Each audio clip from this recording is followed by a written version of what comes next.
Guys, today we are going to be doing a full review of Pixar's latest original movie, Coco.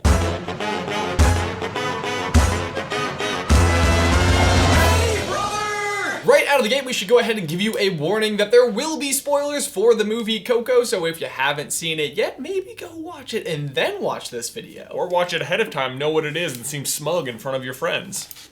Also an option. So, I want to talk about Coco for most of the video, but of course, the other big news is that there was a Disney short in front. I can already see you're excited. All about Olaf. Olaf? Totally it was. Olaf's Frozen Adventure. It's long. It's like 20 minutes. It is long. Yeah. It is long. I think it is the longest video that played before a movie since The Rescuers Down Under, I'm pretty sure. Wow. I'm pretty sure. And it is notably not a Pixar short. I think it's interesting to see sort of that like further melding of the lines between Disney and Pixar a little bit. What did you think of that? I liked it. Yeah. I think, okay, so this is the thing. When I first watched Frozen, like all of those songs immediately are catchy. Like they're you can like them the first time you listen to them. Right. Which is something I'm not particularly good at. Normally I have to listen like 6 times. I didn't think the music in it was all of that like spectacular, noteworthy, or like I don't expect any of those songs to be like on the radio or anything. Yeah, I like that the original voice cast was the people singing it though. That was is cool. Huge. And they give Kristoff a song. They did, which was good. Which was kind of crazy. They owed him that. right. Kristoff was pretty funny in it. I thought like all of the little troll traditions that he thought were like regular traditions, that everybody was gonna like. Yeah, which they seemed just horrible. Yeah. Otherwise, I think, all right, so the thing I was so worried about when I saw that it was like an Olaf, very driven story, was the Cars 2 effect, which was like, everybody loved Mater in Cars, and they were like, oh, we need more Overboard! Mater. Oh my gosh, you know what? I actually have a name for this. It is called Minionitis. Minionitis! Because the Minions are so popular. Right, because like, Despicable Me was great, and not because of the Minions. Right. But good lord does, I think, Illumination Studios not know that. Oh, yeah. At all. Well, it's also probably the fact that, like, the Minion merchandise is just endlessly valuable. That's what it is. But yeah, but it's like, you see this a lot, like, everyone's favorite character in a lot of things is often the comic relief, so they end up, like, focusing on them the second time, and it's like, comic relief, the second part of that word, they're relief. Right. Not the story. Not the focus. So what did you think that? Did you think that it was overboard? You know what? I liked it. I did like it. I thought it seemed like they were producing like a holiday special because it's very Christmas driven. For sure. So like, as someone who really wants the like Frozen story to be continued and this to be like cool canon information, like they make so many references immediately to like big things in Frozen. Like there's like, since we shut the doors, and they make like a little like pun reference things back, and I was like, I see what you're doing. It's very nice. But I think it is really funny. I think that's all it is. Yeah, I don't think it's something that we're going to be able to go through and dig a whole bunch of like new videos out of or anything. Yeah, there's not a whole lot of plot development. I would say the other thing that I did think was very cool was the fact that like Olaf was this tradition that I could very much actually see being like real. So, you know, in the beginning of Frozen, you keep seeing Anna go and knock on the door and, you know, like, do you want to build a snowman? Obviously, whenever there was snow, it's usually that time of year for it to be winter. So it's like, it is all too possible that was their Christmas tradition in one way. I thought that was a very, very cool tie-in to something we already know about. I would Frozen. agree. That was good. I thought it was interesting. They said this is the first Christmas since they're like back since they opened the gates or whatever. So like this is only 6 months after the first movie. Right. So not much time had passed. Yes, I also thought that was interesting. So, it was a little fan service. You know, I think it was meant to just be kind of fun and playful. Definitely not a feature-length film. Yeah. I think even Elsa getting like all bent out of shape about like it being her fault that there weren't any Christmas traditions was like, okay, maybe we let that go. It's not that big of a deal. Yeah. All right. Well, we'll end our thoughts about Olaf's Frozen Adventure and talk about the main event, the last original Pixar movie until like 2020.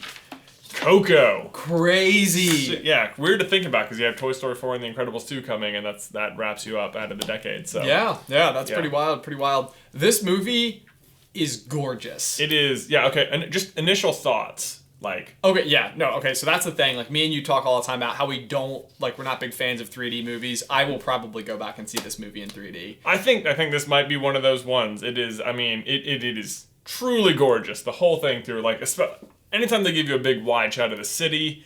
it's weird because like most of like the background is kind of like dark, but then there's so many bright colors like right in your face Coming at you, it's a very pleasant effect. Yes, it absolutely is. I thought the whole thing was gorgeous. I very much liked, many of the characters. I thought Dante was rather hysterical. Did you? Okay. The dog. Did you not like Dante? Well, I was gonna ask you. I was gonna go through. We've talked a little about that about some of the various characters. So Dante, he didn't suffer from like the hey effect where you're like you are just you're just here. You don't do anything. Right. I mean, I just thought he was really cute. Like there was a lot of scenes where there's something else happening, and you could sort of see like Dante sort of cowering, like the big puppy dog eyes in the corner of the shot or something. So it wasn't really like so centrally focused. It wasn't, I would agree, it wasn't like Hey where you've kind of got this like Cloud Cuckoo Lander randomness. Yeah. Like what is the point of that character? Yeah. He does have a point to the character, and Dante tries even is like trying, it's almost on you the audience's side in terms of like tipping you off a little. Sure. Well, and the other cool thing about it is that like in Mexican culture, the Zolo dogs are actually like considered the guide to right. The land of the dead. Yep. And what I thought was interesting about that is they had the Alebrijes. Yeah. I think we got it right. Yeah, Alebrijes. Saying it. So what's interesting is that like in the movie, the Alebrijes are sort of those spiritual guides to the dead, but like in reality, in actual culture, Dante almost would have been that character instead. So right. it was really neat how they kind of brought those two ideas together. That was. And so I thought he was really cute. It wasn't overused, and I was glad that it wasn't just sort of like this buffoon of a character. Right, yeah. I don't think he was like a buffoon, really. I mean, he's sort of like silly and goofy, but he does like know what's up. Right. Yeah, at the same time. What did you think about our main character, Miguel? Because most of the story, like, you don't spend hardly any scenes away from Miguel. Like, no, he is not just the lead, he is the lead of this movie. Right, he is pretty much the whole movie. Yes. I thought Miguel was really great, and actually, as I was like, going through in the early stages of the movie, I was like, oh, the message of this movie is like to do whatever it takes to follow your dream. Like right. That was like what like very early on you feel like is like going to be the takeaway from this movie. Obviously that's not the direction it ends up going, but right. What's cool about it is that it's not the direction it ends up going, and as a viewer watching him, I'm like, I'm not sure I like him. Like, why does he keep making all of these decisions and running away from his family? Right, so many things are like going away from his family, but then his family also seems like so outrageously unreasonable. Yes, that is also true. Yeah, like just the whole you're not even allowed to like music or play music, and it's like that seems weird. It's a rather unavoidable thing in general. Right, yeah, especially it's like okay, the great grandfather walks out of the family and like that ruins the one woman's life, but it's like. But look, your whole family is still prospered. Like, your family's still good. You did a great job. Why must you continue to impose this rule? I think that strictly boils down to like their viewpoint on it was that like we succeeded without it. Sure. So we don't need it. But that's what a weird thing. Probably more for plot purposes. I think it's very. I had to assume it's very plot purposes that there you go. All right, so let's keep going forward. Characters. Okay. I think the other two big ones were like Imelda and Hector. Yes. Hector for sure. Hector absolutely. I thought Hector did phenomenal. Yeah, I think he does a good job of like giving you the audience. He helps you understand like how the world works a little bit. He's a little exposition. Exposition, but it's not like tell you. It's very show you, which I appreciate. Yes. I would say it opened with like opening narration, which I don't know how many Pixar movies open with narration like that. That caught me off guard a little bit.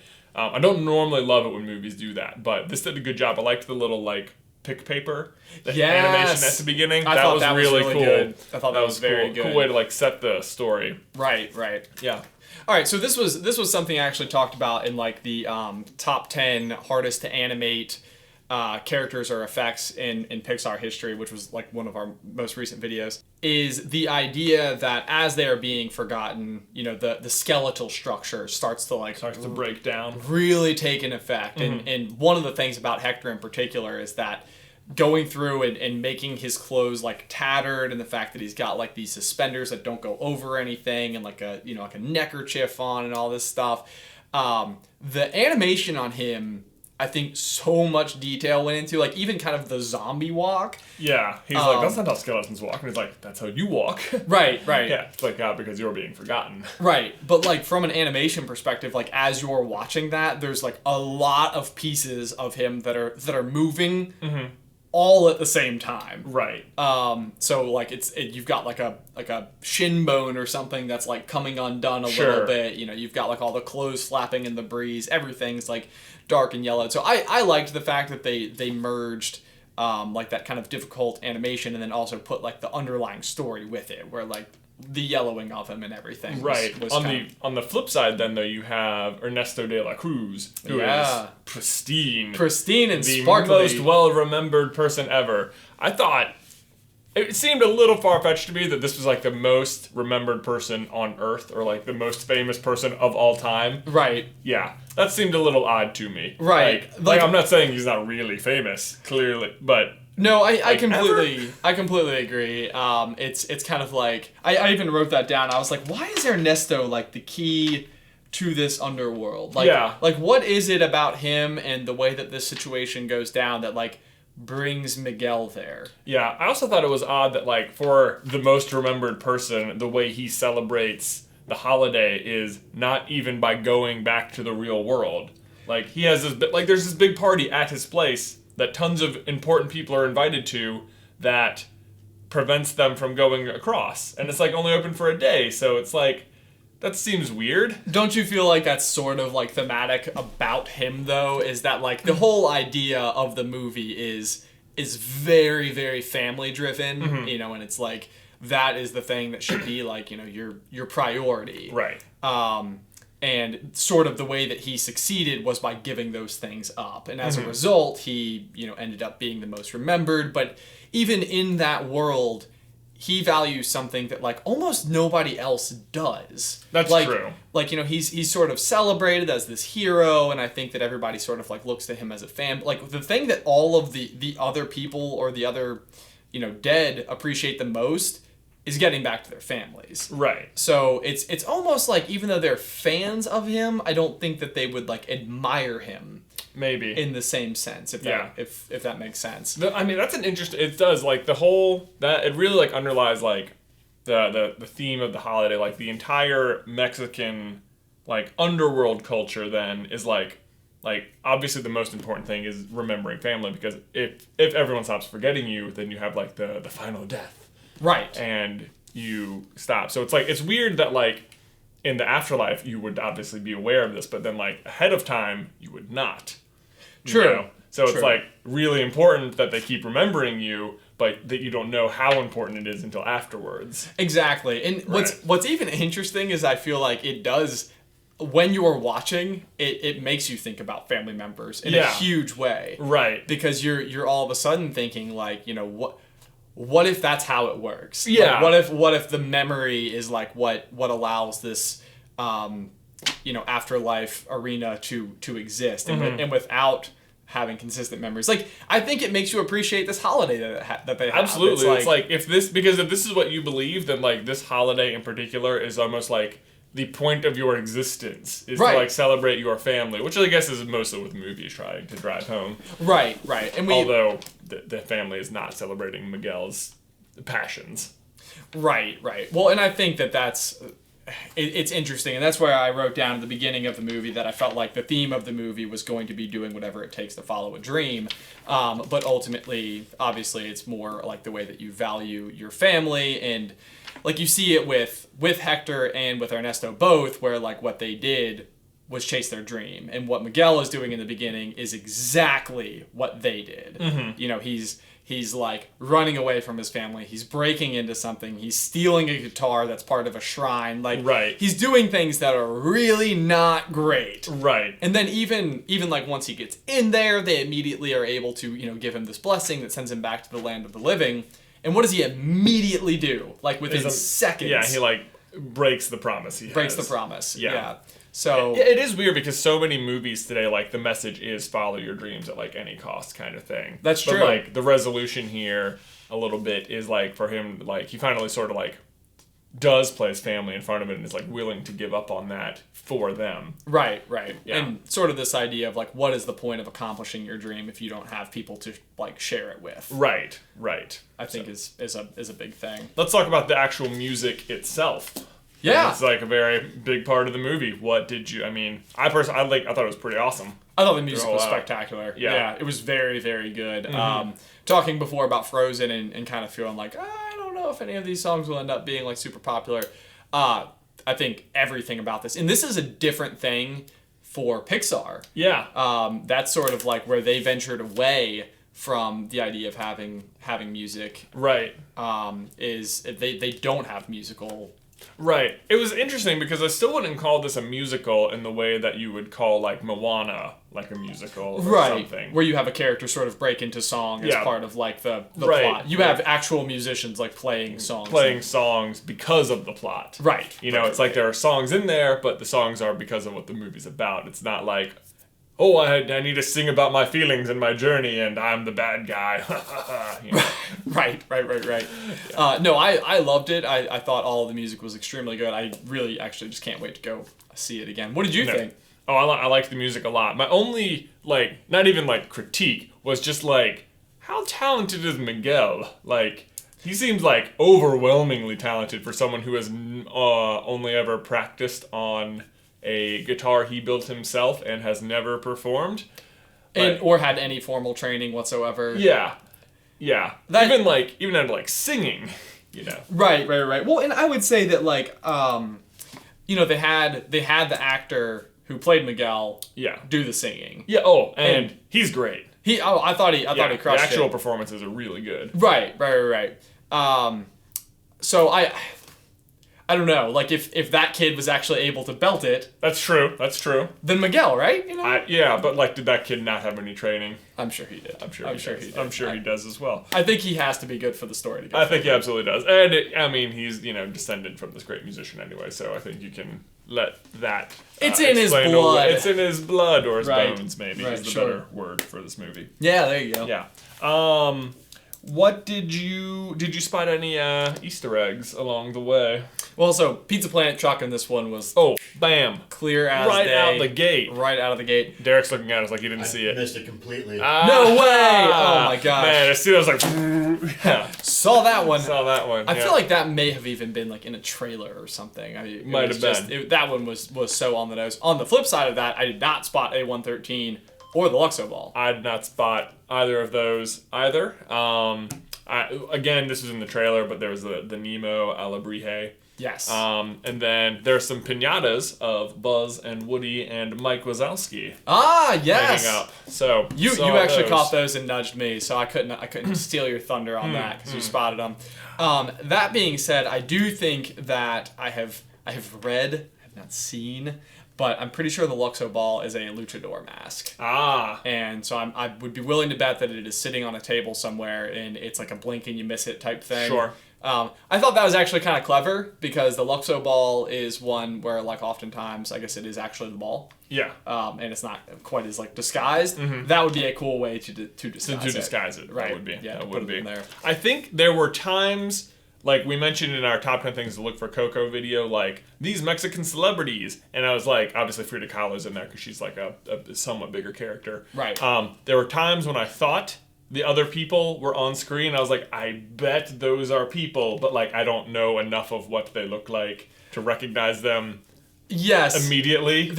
Right. And I think that it almost even goes back to like the genie in Aladdin where he does like all these impersonations, and it's like it almost doesn't matter if you know who he's impersonating. Like it's just funny either way. Right. I do think it would be very interesting to see as people start to identify like who all of the characters are. Like when Miguel is playing to try to play at Ernesto's party.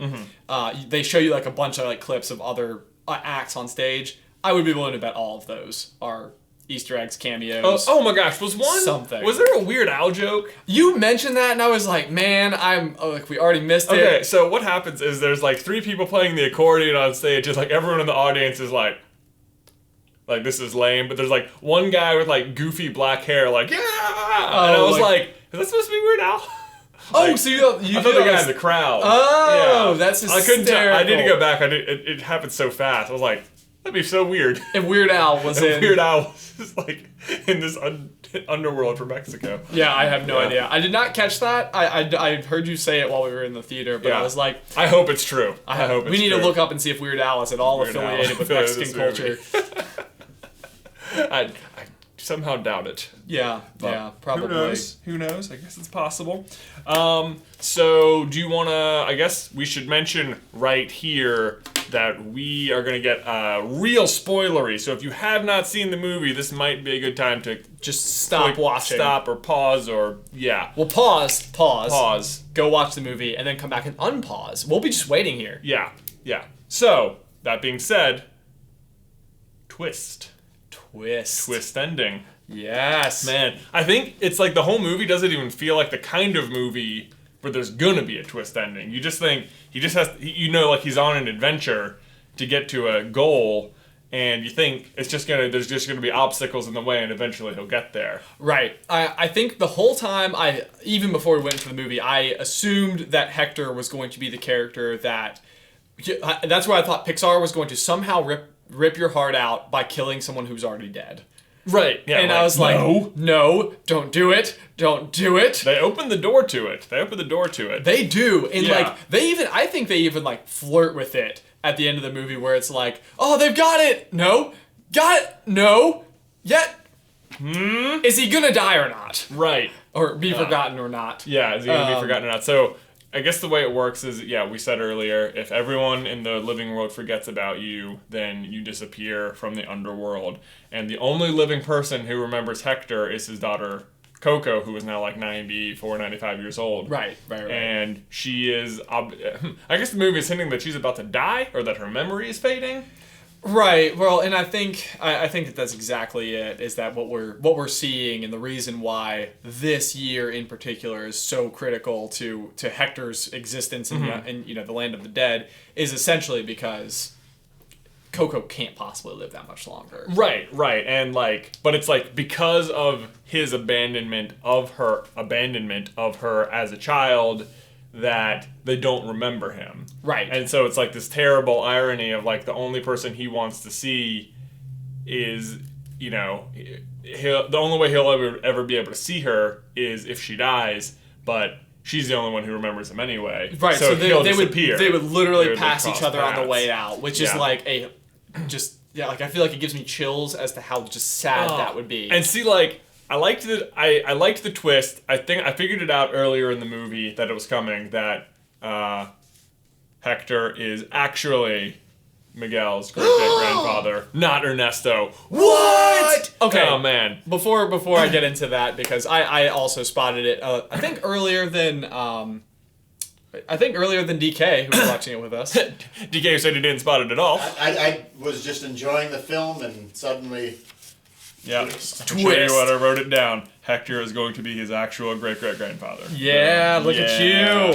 Yeah. Want to know what I thought was possibly the most ridiculous part of this whole movie, though, was when Ernesto meets him, finds out or believes that he's his great-great-grandson, and then goes and tells everybody, including one scene that was like playing polo?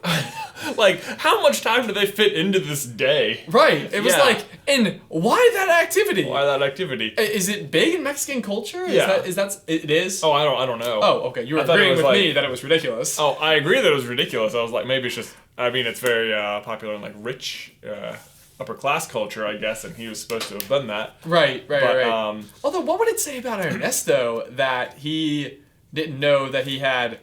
I know. I thought that was going to be the thing that was going to tip Miguel off. That he was going to be like, you didn't know you had kids, Right. Or like you don't know who your family is, or something. Right. It should have tipped Miguel off as soon as Ernesto didn't even know who he was. Right. You know? Well, and that is actually where I thought in the movie, I thought he was going to walk in, and I thought Ernesto was going to be like, I don't have a family or kids or anything. Like, he chose the other path. So the fact that he actually like dives into it and then sort of seems like a sweet character for a little bit, like really proud of him and like saves him from the pool. I don't know why the pool also seemed slightly out of place to me in this environment. I was like, would they have a pool? Would they have pools? Do they have to worry about breathing underwater? I don't know, but he had a lovely He had a great- dolphin kick. Or Oh something. yeah! Oh man, he was an excellent swimmer. wasn't Excellent he? swimmer. Yeah. He really was. Yeah, good form. Man, I know. Jumped right into the action. I know, that was wild. That Yeah. was really not the highlight of the movie. But he turns out to be like quite the villain.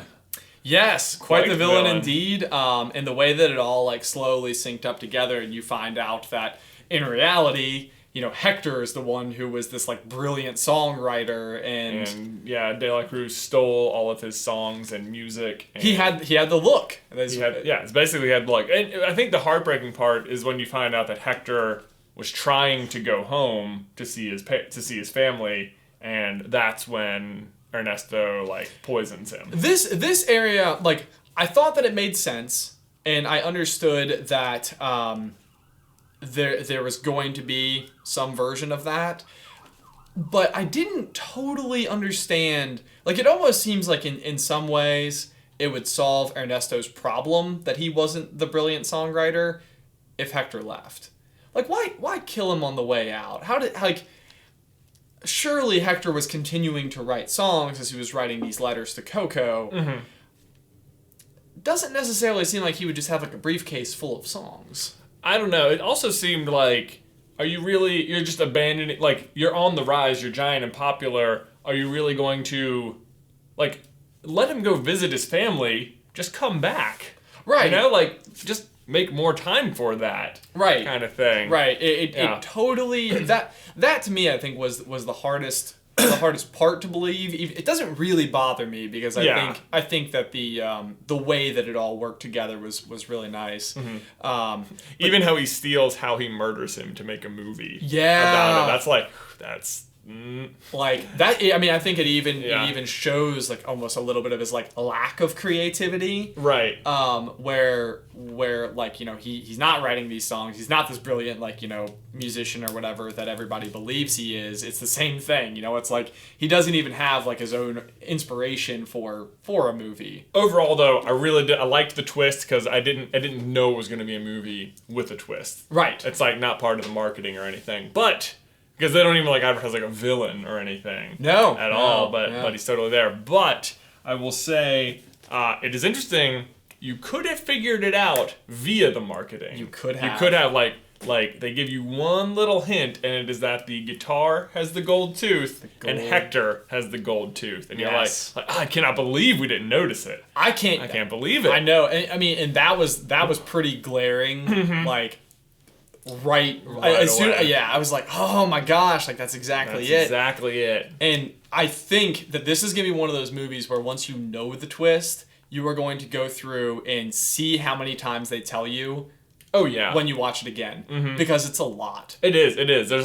There's very careful times, like they never let Imelda and Hector exist in the same space, and whenever like Hector never mentions his wife, and whenever they talk about him, they never say his name. It's always like my husband or Right.